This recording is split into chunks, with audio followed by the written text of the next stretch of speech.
Hello दोस्तों, नमस्कार। मेरा नाम है विनय और आप देख रहे हैं विनय की पाठशाला। आज हम लोग इस वीडियो में कक्षा 9 गणित की अभ्यास 1J जो कि इस इकाई की अंतिम एक्सरसाइज है उसको हम लोग सॉल्व करेंगे। तो देखते हैं कि क्या है प्रश्न नंबर 1 और वो हमारा दिया गया है कि निम्नलिखित में से परिमेय संख्याएं छांट कर लिखिए। यहाँ पर कुछ संख्याएं दी गई हैं और उसमें से परिमेय संख्या हमें छांट के लिखनी है। तो देखते हैं। तो सबसे पहले है √3। तो देखो, हमने आपको बोला था वर्गमूल में अगर कोई भी अभाज्य संख्या है तो वो हमारी अपरिमेय संख्या ही होती है। तो ये तो हमारी हो गई अपरिमेय संख्या, ठीक है। और हमको छांटनी है परिमेय। ये पाई जो है हमेशा अपरिमेय संख्या होती है, ये भी हमारी हो गई अपरिमेय, क्योंकि पाई को हम कभी अंश बटे हर में नहीं लिख सकते हैं। 22/7 ये हमारा अंश बटे हर में ही लिखा हुआ है, तो 22/7 हमारी परिमेय संख्या हुई। तो ये हमारी एक परिमेय संख्या निकल के आ गई। और वही 3√4, यहाँ पे क्या होगा कि 3√4 को हम लिख सकते हैं 2 × 2, तो यहाँ से 1 2 बाहर आ जाएगा, 3 × 2 यानी ये आ गया 6, और ये भी हमारी परिमेय संख्या होगी, ठीक है। तो ये हमारी परिमेय संख्या निकल के आ गई। आगे देखते हैं ये, तो 4 सही 1/4, तो 4 एकम 4, 5/4, तो वर्गमूल 5/4, तो इसको हम लिखेंगे वर्गमूल 5 और बटे में 4 को हम लिख सकते हैं 2 × 2, तो यहाँ से 1 2 बाहर आ जाएगा, तो कुल मिला के वर्गमूल 5/2। फिर भी यहाँ पे वर्गमूल की संख्या रही है, इसका मतलब ये हमारी होगी अपरिमेय संख्या, क्योंकि वर्गमूल के अंदर 5 जो है अभाज्य संख्या है। अंत में 2.33 ये हमारी निश्चित संख्या है, इसको हम अंश बटे हर में लिख सकते हैं, तो ये भी हमारी हो गई परिमेय संख्या। अंश बटे हर में अगर हम इसको लिखेंगे तो कैसे लिखेंगे, इसको लिखेंगे 233 और 2 अंक बाद दशमलव है तो बटे में 100 आ जाएगा, ठीक है। तो इस प्रकार से ये हमारा प्रश्न नंबर 1 कंप्लीट होता है। अब हम लोग प्रश्न नंबर 2 पर आते हैं और वो है हमारा कि ये संख्याएं दी गई है, इसमें अपरिमेय संख्या बताओ। ऊपर परिमेय पूछा था, नीचे अपरिमेय पूछा था, प्रश्न वही है। तो देखो यहाँ पे वर्गमूल 4 है, तो 4 को 2 × 2 लिख सकते हैं, 1 2 बाहर आ गया, तो 2 हमारी कैसी हो गई, परिमेय हो गई। ये हमारी अपरिमेय नहीं हुई। इस प्रश्न को बहुत ध्यान से देखो, इस प्रश्न में हमेशा आप लोग गलती करते हो। तो देखो इसमें क्या होगा, ये 0.4 है, तो इसको हम लोग यहाँ पे ऐसी संख्या नहीं हम पा पाएंगे जो, अगर हम तुम लोग को 0.2, तो 0.2 का अगर 0.2 में गुणा करेंगे तो 0.04 होगा, ठीक है। लेकिन यहाँ पे 0.4, तो इसलिए ये हमारी संख्या होगी अपरिमेय संख्या। इसको ध्यान रखो। 4 हमारी परिमेय है, 5 भी हमारी परिमेय है, तो ये दोनों हमारी परिमेय संख्याएं हुई। तो अपरिमेय संख्या यहाँ पे कौन सी निकल के आई, 0.4 का वर्गमूल, ये हमारी अपरिमेय संख्या निकल के आई। और ऊपर वाले में परिमेय 22/7 परिमेय थी, 3√4 परिमेय थी और 2.33 परिमेय थी। तो ये था प्रश्न नंबर 1 और प्रश्न नंबर 2। आगे चलते हैं प्रश्न नंबर 3 पर। तो बच्चों, यहाँ पे हमारा प्रश्न नंबर 3 दिया गया है कि निम्नलिखित संख्याओं में परिमेय संख्याएं छांटिए। कुछ संख्याएं दी गई हैं, परिमेय संख्या छांटनी है। तो पहली √3, ये हमारी कैसी संख्या होगी, ये रूट के अंदर अभाज्य संख्या है, इसका मतलब ये हमारी अपरिमेय संख्या है। आंख मीच के बोल दो, ठीक है। इसके बाद संख्या दी गई है 14.03737 इस तरीके से, तो इसको हम लिख सकते हैं 14.03737 इस तरीके से। और इसको हम लिख सकते हैं इसको हम लिख सकते हैं 37/99। अगर शून्य ना लिखा होता, क्योंकि शून्य है तो एक और 0 बढ़ा दो, 37/990। तो ये हमारी कैसी संख्या हो जाएगी, फाइनली परिमेय संख्या होगी, क्योंकि हम इसको अंश बटे हर में लिख सकते हैं, ठीक है। आगे आती है संख्या हमारी √1। तो इसको हम अंडर के अंदर 1 × 1 कर सकते हैं, क्योंकि 1 एकम 1 होता है, और ये हमारी 1 आ गई। ये हमारी कैसी संख्या है, परिमेय संख्या है, ठीक है। आगे है π+4। तो यहाँ पे आपको बता दें पाई हमारी है अपरिमेय, इसलिए π+4 हमारी कैसी संख्या हो जाएगी, ये हमारी अपरिमेय संख्या हो जाएगी, ठीक है। तो इस तरीके से ये हमारा प्रश्न नंबर 3 कंप्लीट हो गया। कौन परिमेय है कौन अपरिमेय है आप लोग समझ गए होंगे। तो अब हम लोग चलते हैं प्रश्न नंबर 4 पे, और वो है हमारा निम्नलिखित में परिमेय तथा अपरिमेय संख्याएं छांटिए। इसमें भी वही काम है। पहला है 4 - √3। यहाँ पे चूंकि √3 आ गया जो कि हमारी अपरिमेय संख्या है, इस वजह से ये पूरी संख्या हमारी अपरिमेय संख्या हो गई। आगे है √7/2। इधर देखो, अंडर के अंदर जो 7 है वो हमारी अभाज्य संख्या है, इसका मतलब ये भी हमारी पूरी अपरिमेय संख्या होगी, ठीक है। अब आगे बात करते हैं 5 माइनस अंडर रूट 4 की। तो 5 माइनस अंडर रूट 4 को हम लिख सकते हैं, इसके करेंगे गुणनखंड, 2 गुणे 2 तो 2 आ गया, 5 माइनस 2, 5 में से 2 गया 3, और ये 3 हमारी कैसी संख्या है, परिमेय संख्या। तो ये 5 माइनस अंडर रूट 4 हमारी परिमेय संख्या निकल के आ गई। ठीक है, आगे है 0.0 की। यहाँ पे देखो दशमलव 2 अंकों बाद है, ये चीज़ ध्यान देने वाली है। वर्गमूल के अंदर 2 अंकों बाद दशमलव है, तो इसको हम लिख सकते हैं 0.1 गुणे 0.1, क्योंकि एक एकम 1 और 1 अंक बाद दशमलव ये, 1 अंक बाद ये, तो कुल 2 अंकों बाद दशमलव हो गया। ठीक है, तो यहाँ पे हमारा 0.1 बाहर आ जाएगा, इसका मतलब ये हमारी निश्चित संख्या हो गई, परिमेय संख्या हो गई। इसको अगर हम अंश बटे हर में लिखें तो 1/10 लिख सकते हैं। ठीक है, तो ये परिमेय हुई, ये परिमेय हुई, और इधर वाली ये दोनों संख्याएं हमारी अपरिमेय संख्याएं हुई। ठीक है, आगे अब हम लोग चलते हैं प्रश्न नंबर 5 पे। वो हमारा दिया गया है √2, √3, √9, √15 में परिमेय संख्या ज्ञात कीजिए। परिमेय संख्या यहाँ पे हमें ज्ञात करनी है, तो सबसे पहले हमें सिर्फ ये देखना है कि किस वर्गमूल के अंदर अभाज्य संख्या है। तो 2 हमारी अभाज्य संख्या है, 3 हमारी अभाज्य संख्या है, तो ये दोनों तो हमारी कैसी संख्याएं हुई, अपरिमेय संख्याएं हुई। ठीक है, बिल्कुल स्पष्ट हो गया, क्योंकि आप इस तरीके के काफ़ी प्रश्न कर चुके हो। अब यहाँ पे √9 को हमें देखना है, तो √9 को हम लिख सकते हैं, 9 के गुणनखंड होंगे 3 गुणे 3, यहाँ पे 1 3 बाहर आ गया, अंडर रूट का चिन्ह समाप्त हो गया। इसका मतलब ये हमारी संख्या हो गई परिमेय संख्या।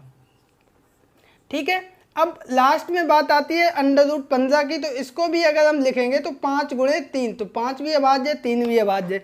इसका मतलब √15 भी हमारी कैसी संख्या हुई, अपरिमेय संख्या हुई। यहाँ से सिर्फ एक संख्या परिमेय संख्या निकल के आई, वो थी हमारी √9। तो हम लिख देंगे √9 कैसी संख्या है, परिमेय संख्या है, और यही हमारा हो जाएगा आंसर। तो बच्चों ये था हमारा प्रश्न नंबर 5। आई होप कि आप लोग इसको समझ गए होंगे। और अब चलते हैं अगले प्रश्न पर। तो यहाँ पे हमारा प्रश्न नंबर 6 दिया गया है कि √7, √11, √16, √19, √23 में परिमेय संख्या ज्ञात कीजिए। सारे प्रश्न परिमेय संख्याओं से संबंधित हैं, बिल्कुल स्पष्ट हो जाएगा। अब देखो 7 अभाज्य संख्या है, 11 अभाज्य संख्या है, तो ये तो दोनों हमारी कैसी हो गई, अपरिमेय। हमको ढूंढनी है परिमेय। ठीक है, तो यहाँ पे √19 और √23 ये भी हमारी हो गई अपरिमेय। यहाँ पे 16 अभाज्य संख्या नहीं है, तो इसको हम थोड़ा सा हल करके देख लेते हैं। √16, 16 के गुणनखंड होंगे 2 दूनी 4, दूनी 8, दूनी 16। अब यहाँ पर 2 2 के 2 जोड़े बन गए, और ये हमारा 1 2 और 2 2 बाहर आ जाएंगे, 2 दूनी हो गया 4। तो ये हमारी 4 कैसी संख्या होती है, परिमेय संख्या होती है। अतः यहाँ पे √16 कैसी संख्या होगी, ये भी हमारी परिमेय संख्या होगी। ठीक है, स्पष्ट हो गया। आगे वाला प्रश्न देखते हैं, वो है √4, √3, √5, √9, √16 में परिमेय संख्याएं बताइए। यहाँ पे कई परिमेय संख्याएं निकलने वाली हैं। √4 2 गुणे 2, 1 2 बाहर आ जाएगा 2, ये कैसी संख्या हो गई, हमारी परिमेय हो गई। ठीक है, इसके बाद √3 ये तो हमारी अपरिमेय हो गई, क्योंकि 3 अभाज्य संख्या है। ठीक है, √5 ये भी हमारी अपरिमेय हो गई, क्योंकि 5 हमारी अभाज्य संख्या है। √9 यहाँ पे देखो 9 जो है 9 अभाज्य संख्या नहीं है, तो गुणनखंड हो जाएंगे √9 के। ये 3 गुणे 3, तो 1 3 बाहर आ जाएगा, और ये 3 हमारी है परिमेय संख्या। तो इस प्रकार से √9 हमारी कैसी संख्या निकल के आई, परिमेय संख्या। इसके बाद बात होती है √16 की। अभी हमने किया 2 दूनी 4, दूनी 8, दूनी 16, 2 बार 2 गुणे 2, और ये 4 हमारी हो गई परिमेय संख्या। तो ये जितनी भी संख्याएं दी गई थी, इसमें से कई संख्याएं हमारी परिमेय निकल के आई हैं। कौन कौन सी, एक तो हमारी √4 परिमेय संख्या थी, √9 परिमेय संख्या थी, और √16 हमारी परिमेय संख्या थी। ठीक है, आगे वाले प्रश्न पे हम लोग चलते हैं। सभी में यही पता करना है। √2 2 अभाज्य संख्या है, तो ये हमारी परिमेय नहीं होगी। √3 अभाज्य संख्या है, परिमेय नहीं होगी। √5 अभाज्य संख्या है, परिमेय नहीं होगी। √7 अभाज्य संख्या है, परिमेय नहीं होगी। हमें सिर्फ देखना है इन दोनों संख्याओं को। तो सबसे पहले हम लिख लेते हैं √4/9, तो 4 को हम लोग लिख सकते हैं 2 गुणे 2 बटे 9 को लिख सकते हैं 3 गुणे 3। ऊपर से 1 2, नीचे से 1 3 बाहर आ गया, तो 2/3 हमारी कैसी हो गई, परिमेय संख्या हो गई। ठीक है, अब हम बात करते हैं 0.9 की। तो 0.9 में देखो, इसको हम इस तरीके से नहीं लिख सकते हैं। कुछ लोग यहाँ पे गलती कर देंगे, 0.3 गुणे 0.3 लिख देंगे। यहाँ पे देखो अगर हम ऐसा लिखेंगे तो ये हमारा आएगा 0.339 और एक अंक ये 2 अंक बाद दशमलव, तो ये 0.09 हो जाएगा। इसलिए इसको हम इसके बराबर नहीं लिख सकते हैं। तो कुल मिला के ये हम इसके बराबर नहीं लिख सकते हैं, ठीक है। तो ये हमारा जो है 0.9 कैसी संख्या होगी, हमारी अपरिमेय संख्या होगी। तो 0.9 हमारी अपरिमेय संख्या होगी। तो इस पूरे प्रश्न में हमारी एक परिमेय संख्या निकली, वो थी √4/9। तो इस प्रकार से ये हमारा प्रश्न नंबर 8 भी कंप्लीट होता है। आई होप आप लोग इसको समझ रहे होंगे। और अब चलते हैं अगले प्रश्न यानी प्रश्न नंबर 9 पर। तो यहाँ पे हमारा प्रश्न नंबर 9 है कि बताइए कि निम्नलिखित संख्याओं में कौन कौन संख्याएं परिमेय और कौन कौन अपरिमेय है। यहाँ पे भी देखो बहुत अच्छा प्रश्न है। इसमें क्या करेंगे, इसमें जो है √23 हमारी कैसी संख्या है, अभाज्य संख्या है, तो ये सीधी सी हमारी अपरिमेय संख्या होगी, ठीक है। वर्गमूल 225, इसमें करेंगे इसके गुणनखंड 225 के, तो 5 है तो 5 चौको 20, 5 25, 5 निम 45, 9 में जाएगा 3 का भाग, 3 तिया 9, 3 एकम 3। तो यहाँ पे आया 5 गुणे 5 गुणे 3 गुणे 3, तो यहाँ से एक 5 और एक 3 बाहर आ गया, 5 तिया 15। और ये 15 हमारी कैसी संख्या है, ये हमारी परिमेय संख्या है। तो वर्गमूल 225 हमारी कैसी संख्या हुई, परिमेय संख्या हुई, ठीक है। 0.3796 ये हमारी निश्चित संख्या है, सीधा सा स्पष्ट है, परिमेय है, ठीक है। आगे देखो 7.478478, इसको हम लोग अंश बटे हर में लिख सकते हैं, 7 धन 0.478478 इस तरीके से, और 7 धन 478 बटे 999, तो ये अंश बटे हर में लिख जाएगी और ये भी हमारी परिमेय संख्या होगी, ठीक है। तो इस प्रकार से हम लोगों ने देखा। लास्ट में ये संख्या कौन सी है, कौन बताएगा, कौन लड़का बताएगा कि ये संख्या किस प्रकार की है। देखो पहले एक बार 0 था, फिर 2 बार 3 बार, तो ये निश्चित नहीं हो रहा है रिपीट, ये हमारी ऐसी अपरिमेय संख्या होती है। पहले भी हम लोग कई बार इस पर चर्चा कर चुके हैं, ठीक है। तो इस प्रकार से हमने देखा √23 अपरिमेय, √225 परिमेय, 0.3796 परिमेय, 7.478478 डैश ये परिमेय संख्या हुई, 1.101010 इस तरीके वाली ये अपरिमेय संख्या हुई, ठीक है। तो अब हम लोग चलते हैं आगे वाले प्रश्न यानी प्रश्न नंबर 10 पर, और वो हमारा है कि 2√7 बटे √11 का हर का परिमेयीकरण कीजिए। तो हर में √11 है ना, तो √11 से नीचे √11 से ऊपर गुणा कर देंगे, तो 2√7 गुणे 11 बटे √11 यानी 11 आ गया, तो 2√11 सत्ते 77 बटे 11 ये हर का परिमेयीकरण हो गया। और इस प्रकार से ये हमारा प्रश्न नंबर 10 कंप्लीट हुआ। अब चलते हैं प्रश्न नंबर 11 पर। तो यहाँ पे हमारा प्रश्न नंबर 11 है कि √5 + 3/√5 - 3 के हर का परिमेयीकरण कीजिए। तो यहाँ पे जो भी संख्या दी गई है उसका बीच का चिन्ह बदल देंगे, √5 + √3 का नीचे और √5 + √3 का ऊपर कर देंगे गुणा। इस तरीके के प्रश्न हम लोग पहले कर चुके हैं। ऊपर a + b का होल स्क्वायर बनेगा, √5 की घात 2 5, √3 की घात 2 3 + 2ab 2 × √5 × √3, थोड़ा सा हमने डायरेक्ट कर दिया। नीचे √5 की पावर 2 - √3 की पावर 2, ऊपर 5 और 3 8 + 2√5 तिया 15 बटे 5 - 3, ऊपर से 2 कॉमन आ जाएगा, 2 चौको 8, 4 धन यहाँ से भी 2 कॉमन आ गया, √15 बटे 5 में से 3 गए, 2 से 2 कैंसिल हो गए, 4 + √15, ये इसके हल को परिमेय करने के बाद आंसर आ गया। आगे वाला प्रश्न देखते हैं। इसमें हल करना है, ये संख्या दी गई है, यहाँ पे भी वही काम करेंगे, या तो इसको ऐसे कर दो, यहाँ पे ऑलरेडी वही संख्याएं हैं जिनमें चिन्ह का अंतर है, तो यहाँ पे हम ले लेंगे सीधा सा लासा। तो लासा लेने का मतलब इन दोनों का हो जाएगा गुणा, √5 + 2 √5 - 2। अब इसका इसमें भाग देंगे, ये बचेगी, इसका ऊपर गुणा कर देंगे, तो √5 - 2 की घात 2 माइनस √5 + 2 की घात 2। इसी तरीके से इसका भाग देंगे तो ये कटेगी, इसका ऊपर गुणा हो जाएगा। इसको हल कर देंगे तो इसको √5 की पावर 2 + 2 की पावर 2 - 2 × 2 × √5, यहाँ पे माइनस का अंदर गुणा होगा, तो क्या आएगा, √5 की पावर 2 + 2 की पावर 2 प्लस 2 रूट 5 और बटे में ये 5 रूट 5 की घात 2 माइनस 2 की घात 2।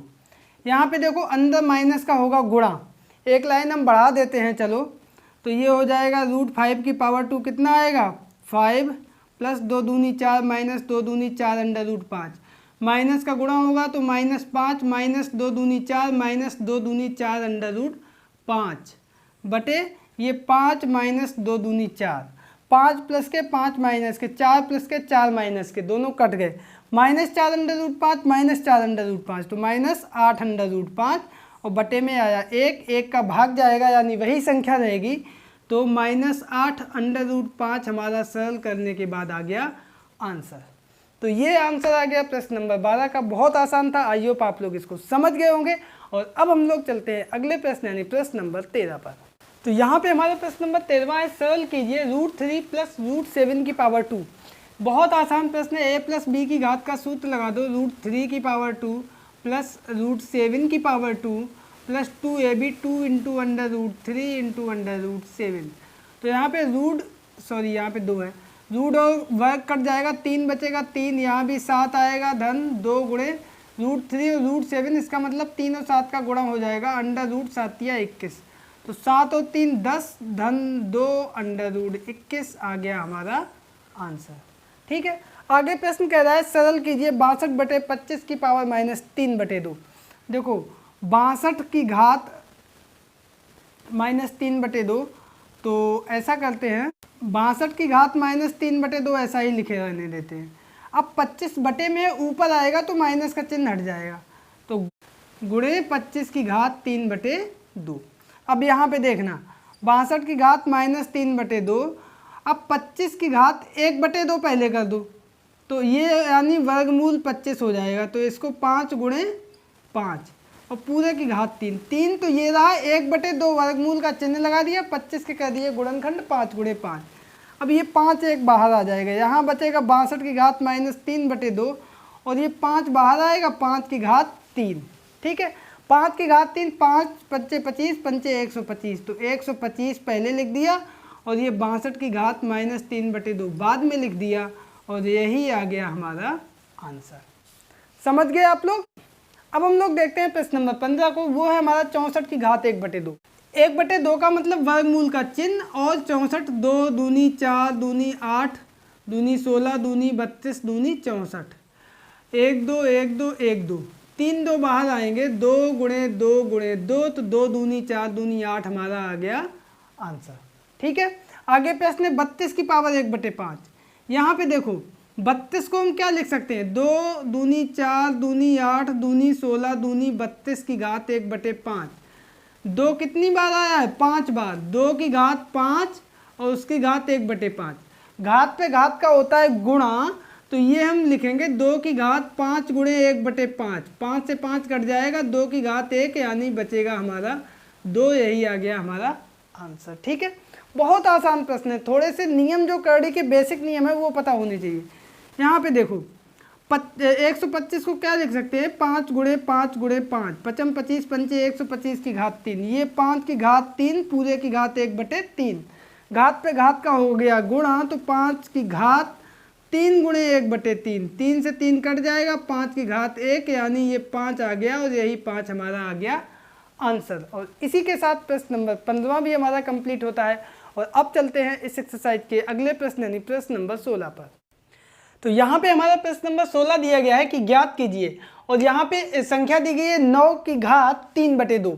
तो यहाँ पे देखो सबसे पहले 9 को हम क्या लिख सकते हैं, 3 की घात 2 और उसकी घात 3/2, तो यहाँ पे घात का हो जाएगा गुणा, तो 3 की घात 2 गुणे 3/2, 2 से 2 कट जाएगा, यहाँ पे आएगा 3 की घात 3 यानी 3 गुणे 3 गुणे 3, तो 3 तिया 9 तिया 27, यही हमारा आंसर आ जाएगा। ठीक है, आगे देखो क्या है, 32 की घात 2/5, तो 32 को हम लिख सकते हैं 2 की घात 5 और उसकी घात 2/5, फिर से घात पे घात का हो जाएगा गुणा, तो 2 की घात 5 गुणे 2/5, 5 से 5 कट जाएगा, आएगा 2 की घात 2, तो यहाँ पे 2 गुणे 2 और 2 दूनी हमारा होता है 4, यही हमारा आंसर आ गया। ठीक है, आगे दिया है 16 की घात 3/4, तो यहाँ पे भी हमारा वही काम होगा। 16 को हम लिख सकते हैं 2 की घात 4, 2 दूनी 4 दूनी 8 दूनी 16, उसकी घात 3/4। तो फिर से घात पे घात का गुणा हो जाएगा, तो 4 गुणे 3/4, 4 से 4 कट जाएगा, बचेगा 2 की घात 3। अब 2 की घात 3 का मतलब 2 दूनी 4 दूनी 8, और यही 8 हमारा आ जाएगा आंसर। ठीक है, आगे हम देखते हैं, आगे है 125 की घात -1/3। तो यहाँ पे देखो 125 को लिखेंगे 5 की घात 3, उसकी घात -1/3। तो फिर से घात पे घात का गुणा हो जाएगा, 3 गुणे -1/3, 3 से 3 कट गया, 5 की घात -1। अब ये माइनस चिन्ह हटेगा, यानी 5 बटे में चला जाएगा, 1/5, और यही 1/5 हमारा आंसर आ जाएगा। ठीक है, तो ये था प्रश्न नंबर 16। और अब चलते हैं इस एक्सरसाइज के अंतिम प्रश्न पर, और वो हमारा दिया गया है सरल कीजिए। यहाँ पे भी कुछ संख्याएं दी गई हैं और कड़ी के रूप में हमें कड़ी के नियमों का उपयोग करते हुए सरल करना है। तो पहला है 2 की घात 2/3 इंटू 2 की घात 1/5। तो यहाँ पे देखो आधार समान है, तो घातें गुणा में घातें जुड़ जाएंगी। तो 2 की घात 2/3 धन 1/5। अब ये देखो 2 की घात, ये 3 और 5 में लासा आएगा, 15, 3 5 15, 5 दूनी 10, धन 5 या 15 और 3। तो ये यहाँ पे हमारा आ जाएगा 2 की घात 10 और 3 13/15, और यही हमारा आ जाएगा आंसर। ठीक है, यहाँ पे देखो बटे में 3 है ना, तो ऊपर जाएगा तो माइनस का हो जाएगा, 3 की घात -3 और उसकी घात 7। यहाँ पे भी घात पे घात का होगा गुणा, तो -3 गुणे 7, तो 3 की घात आएगा -21, और यही हमारा आंसर आ जाएगा। ठीक है, आगे प्रश्न दिया गया है 11 की घात 1/2 बटे 11 की घात 1/4। यहाँ पे देखो भाग में घातें घटती हैं, तो 11 की घात 1/2 माइनस 1/4। फिर से हम लेंगे लासा, तो घात में ये 4 आएगा, 2 दूनी 4, 2 एकम 2, 2 माइनस 1। तो यहाँ से 11 की घात 2 में से 1 गया 1/4, और यही आ जाएगा हमारा आंसर। ठीक है, लास्ट दिया गया है 7 की घात 1/2 इंटू 8 की घात 1/2। यहाँ पे देखो घातें बराबर हैं लेकिन आधार सेम नहीं है। ऐसी स्थिति में आधार आपस में गुणा हो जाएगा, 7 गुणे 8 और उसकी घात 1/2। 7 8 56 की घात 1/2, और यही आ गया हमारा आंसर। तो बच्चों इस प्रकार से देखा आपने ये पूरी एक्सरसाइज, जो कि अंतिम एक्सरसाइज थी इस इकाई की, बहुत इंपॉर्टेंट एक्सरसाइज थी, क्योंकि इस एक्सरसाइज के प्रश्न अक्सर जो है कंपटीशन एग्जाम में पूछे जाते हैं। आई होप कि आपको ये एक्सरसाइज के सारे प्रश्न बहुत अच्छे से समझ में आ गए होंगे। वीडियो पसंद आने पर इसको लाइक करें, दोस्तों के बीच में शेयर करें, और अगर चैनल पर पहली बार आए हैं तो इसको सब्सक्राइब करके ऑल नोटिफिकेशन प्रेस कर लीजिए, जिससे कि जैसे ही वीडियो अपलोड करें आपको नोटिफिकेशन मिल जाए। तो दोस्तों आज के इस वीडियो में इतना ही, मिलते हैं कल फिर एक नए वीडियो के साथ, तब तक के लिए नमस्कार।